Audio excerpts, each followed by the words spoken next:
appetizers, would you like some bread? Oh! Oh no! Glass shattered everywhere. So first, in a large bowl, we're going to mix together our warm water and our active dry yeast. Just going to let it sit for about 5-ish minutes. Say hi to Penny. Want to say hi? Say hi to them. Now we're going to add our sugar, salt, flour. I'm using bread flour, but you can totally use all-purpose flour. And oil. Stir it up. We're going to gradually add in more of our flour. Why we are doing this gradually is because we don't know how much flour we'll really need. It's time to knead, so we're just going to flour our surface. Okay, now time to put on our dough. Now it's just time to knead for about 5 to 8 minutes.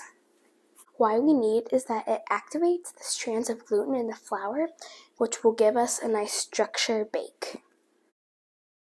So now we're going to grease our bowl. We're going to pour in a little bit of oil and we're going to spread it around. Now let's put in our dough, cover with a towel, and now we're going to let it rise for about 1.5 hours. Time to punch the dough. Time to grease 2 loaf tins.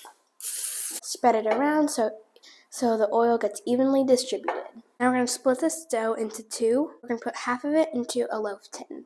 Time to put the other half into the other tin. Cover this with a towel and we're going to let it sit for about 45 minutes. Hi-ya!